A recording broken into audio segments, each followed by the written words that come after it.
Avuxeni nakambe vahlaleri na vavukeli va channel ya Matimba Emmanuel Maleki YouTube channel.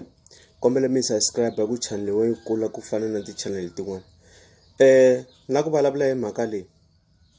Xana i yini khombo ra ku va endla timhaka ta masangu aka xitheve or aka mbedo masiku lama ni tirhisa mbedo na xigangu xa wena xa n'wanuna kumbe n'wansati? Khombo hi leri.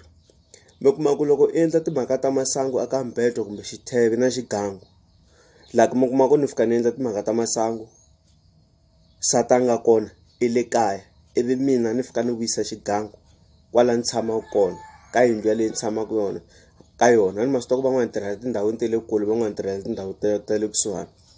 Loko ku ri ke ni wena i la ku khamera i la ku yiva, ivi i yiva i mi kuma ku xibamu xa duvula, ku na switandzhaku swo karhi eka n'wana loyi mi kuma ku se xibamu xi fike xi duvula laya tlulu leriya. Ma swi twisisa ni vulavula na vatswatsi. Mi kuma ku n'wana luya i ta huma a nga ri kahle.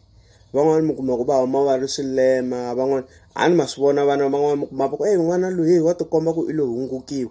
Ma swi twisisa, n'wana loyi wa tikomba ku lo yinini because ku tirhisiwe mbedwa lowu mina na nsati wu tirhisaka. A hi nge mina na nsati wu tirhisaka 24 hours. Mbedwa lowu wa swi tiva ku i mbedwa wa mina na mani, wu tirhisa hi mina na nsati wa mina ntsena.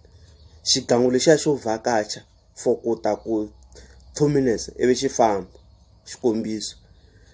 Na loko swi ri tano ne le kaya swi tano. Mi kuma na loko i ri kaya kumbe khe tirhela ku hala makaya, ivi i endla tano kuma ku nsati nga kona i vhakini, ivi ni fika i vuyisa xigangu kwala kamareni luya mi tirhisa xitheve xixiya kumbe bedwa luya. N'wana luya loko tlulu ro fika ri duvula ivi n'wana luya a tswariwa, na yena i ta huma a nga ri kahle. Ma twisisa? Ku papalata swilo leswiwani hayi ku ni promota vugangu or ni promota vugelegele or ni promota yini. Loko i kume mihlekisano ro kwala rin'wini yaleyo kumbe kwala tshamaka, hundzuluxa tarasi ra mbedo, hundzuluxa xitheve. Ma twisisa? Na loko ri kwalomu nga kona hundzuluxa xitheve or hundzuluxa tarasi ra bedo, i ta swi vona. Na loko tlulu ro bayiza ri ku 2, i ta vona n'wana leyi i ta huma a ri kahle ku fana na vana van'wana. I ta va a ri kahle. I kuma ku na loko va n'wi thya vito ra xivongo xa muti yaloyo swi tlhela swi famba kahle, swi tlhela swi saseka. Ma twisisa? Se that's why mi kuma ku vana van'wana loko va tswariwa va ku n'wana loyi yini hi mhaka yini i lo hungukiwa, hikuva va fike va tirhisa mbedwa lowu mina na nsati wa mina hi tirhisaka wona. Hi fike hi endla timhaka ta masangu na xigangu ka bedwa lowu mina na nsati wa mina hi tirhisaka wona masiku hinkwawo, or xitheve lexi hi tirhisaka xona nkarhi hinkwawo mina na nsati wa mina. Se swilo leswiya swi na khombo. That's why mi kuma ku vana va van'wana loko vatswariwa va swilema, van'wana va nga ri kahle yini hi mhaka yini ku tirhisiwe sangu ra munhu loyi mi kuma ku yena na nsati wa yena or yena na nuna wa yena mbedwa walowo wu tiva vona.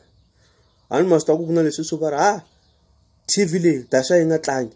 Hi mhaka ku yi tiva n'winyi wa yona. Ni nge vulavuli na vatswatsi, sorry ni vulavula na vatswatsi, ni nge boxi swin'wana la.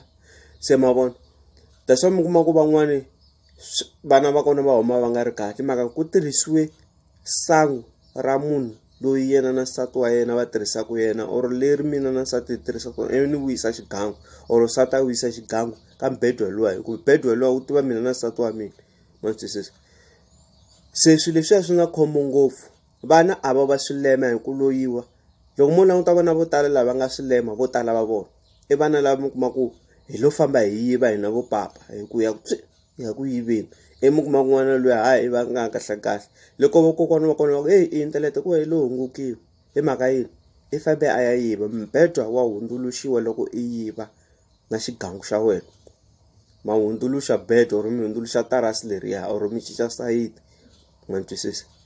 Hi swo switsundzuxo leswi ni mi tsundzuxaka swona. Na khensa ku va mi landza channel ya Matimba Emmanuel Maleki YouTube channel. Kombela mi subscribe ku channel leyi u kota ku kula ku fana na ti channel tin'wana. Thank you.